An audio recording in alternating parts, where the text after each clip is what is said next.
বন্যা দুর্গত মানুষের পাশে থাকতে আন্দোলনরত চিকিৎসকরা কলকাতার নীলরতন হাসপাতাল থেকে ছুটে আসলেন পশ্চিম মেদিনীপুর জেলার ঘাটালের বরদা বিশালক্ষী মন্দির এলাকায় অভয়া ক্লিনিক খুলে চিকিৎসা পরিষেবা দিচ্ছেন তারা। উপস্থিত রয়েছে শতাধিক মানুষজন।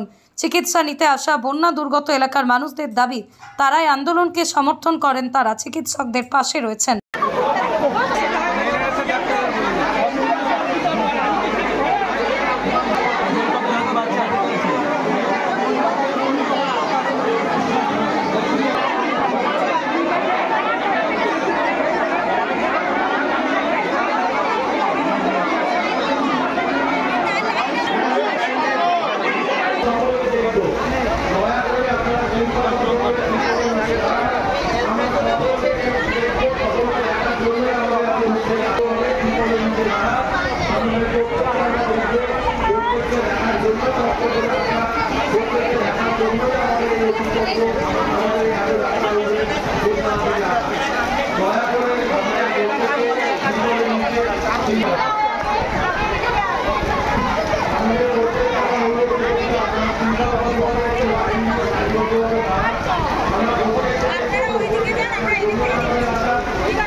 নীলরতন হাসপাতালের পক্ষ থেকে আজকে সবাই আমরা এখানে এসেছি।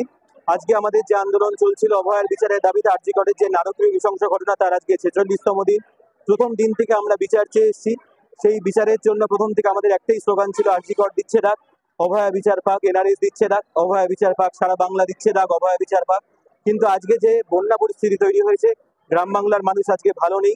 তাদের এই ভালো না থাকার জন্য আমরাও আর কলকাতা থাকতে পারিনি, কারণ তারা সবসময় কলকাতায় পৌঁছতেও পারছেন না বা অনেক বিপদের মধ্যে তারা আছেন। তাই জন্য অভয়া ক্লিনিক এবং অভয়া ত্রাণ দুটো নিয়ে আমরা কলকাতা থেকে, সুদূর কলকাতা থেকে, এনআরএস মেডিকেল কলেজের পক্ষ থেকে আমরা এখানে চলে এসেছি। আজকে আমাদের একটাই কথা, অভয়া দিচ্ছে ডাক, আমার বাংলা সুস্থ থাক, সবাই সুস্থ থাকুক, গ্রাম বাংলার মানুষ সুস্থ থাকুক, ভালো থাকুক এবং অভয়া বিচার পাক, এই দুই দাবিতে আজকে আমরা Ghatal. Doctor VS Mukherjee, NRS. হ্যাঁ ডাক্তার, আমরা আধ ঘন্টা ধরে এসেছি, বসে আছি, ডাক্তাররা চলে এসেছেন। হ্যাঁ জানি, জুনিয়র ডাক্তাররা। হ্যাঁ জানি। হ্যাঁ ডাক্তারদেরকে বলবো সবার জন্য পাশে থাকে, আমরাও তাদের পাশে আছি।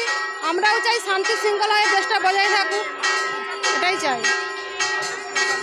হ্যাঁ দোষীরা শাস্তি অবশ্যই পায়, কারণ তারা তখন আমারই ছেলে মেয়ে হতো, মায়েদেরকে তো ছাড়তে হবে পড়ার জন্য। তাহলে পড়তে গেলে যদি বিপদ হয় তাহলে মা বাপ ছাড়বে কি করে বাচ্চাদেরকে?